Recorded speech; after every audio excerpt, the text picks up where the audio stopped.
When Emily Johnson stepped off the bus at Fort Ironwood, the first thing she felt was the weight of dozens of eyes landing on her. She was small compared to most of the other recruits, her frame lean and wiry rather than bulky. She wasn't dressed differently.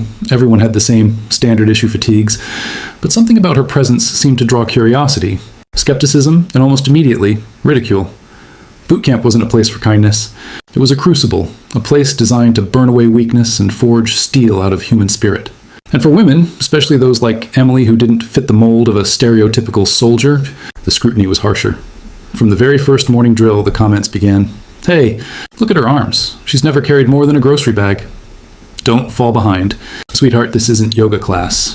She won't last a week." The words cut, but Emily said nothing. She ran harder, pushed herself farther, and forced her lungs to burn until she couldn't feel the sting of their laughter anymore.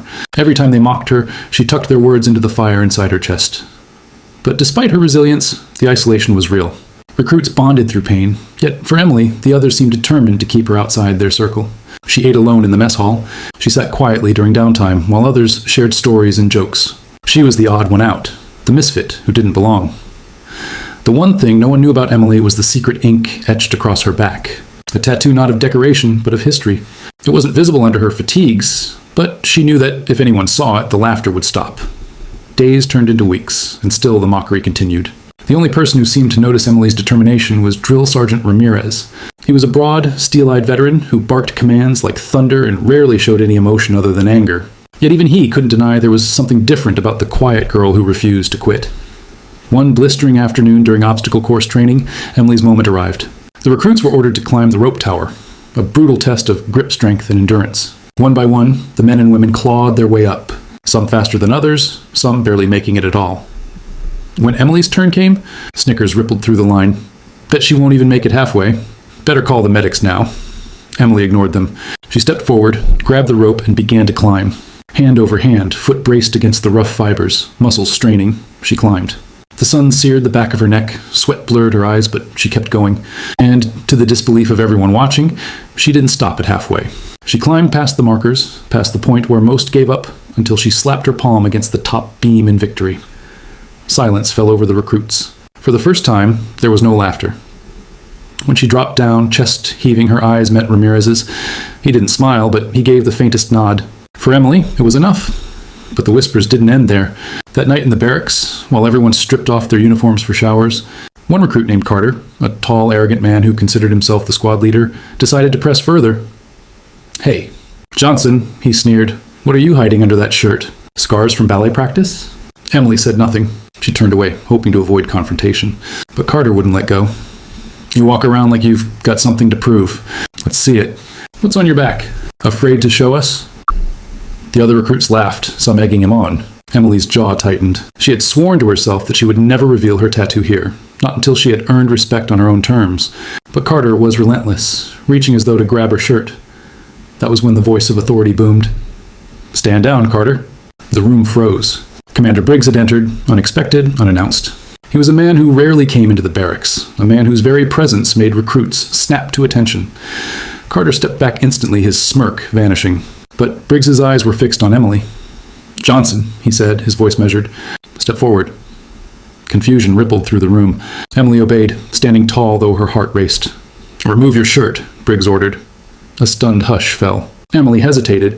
Briggs's gaze softened just slightly, a signal that this was not humiliation, it was necessity. With a slow breath, she pulled her shirt over her head, revealing the tattoo that stretched across her back. Gasps filled the room. It wasn't a simple design. It was a crest, an intricate emblem of a military division long retired, a unit whose legacy was spoken of with reverence. Across her back was inked the insignia of the Iron Wolves, one of the most decorated special forces teams in modern history.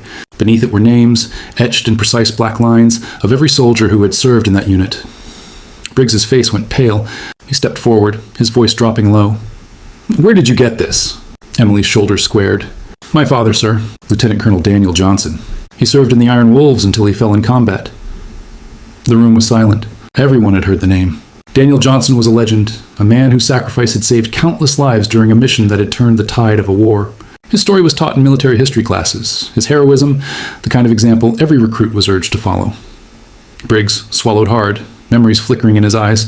He had served alongside Daniel Johnson once, long ago. He remembered the man's courage, his unbreakable will. And now, standing before him was his daughter, the same fire in her stance, the same unyielding strength in her eyes. For the recruits who had mocked her, shame burned hot. Carter looked away, his arrogance crumbling. Every whispered insult, every snicker, they all felt like daggers now, turned inward. Briggs spoke again, his tone carrying both authority and respect. "Johnson, you wear that mark with honor. Your father was one of the greatest men I ever knew. And from what I've seen these past weeks, you carry his spirit. Do not let anyone here tell you otherwise." Emily bowed her head, emotion tightening her throat.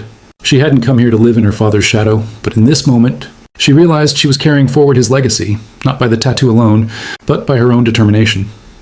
From that day forward, the atmosphere at boot camp changed. The mocking stopped. Respect replaced ridicule. Recruits who once laughed now looked to her as an equal, some even as a leader. She wasn't just the girl who surprised them on the rope tower. She was the daughter of a hero and a warrior in her own right. But for Emily, the real victory wasn't in silencing the laughter. It was in proving to herself that she belonged, not because of her father's name, but because of her own grit, sweat, and unshakable will. The tattoo on her back was more than ink. It was a story written in sacrifice and courage. And now with every step she took, Emily was writing the next chapter.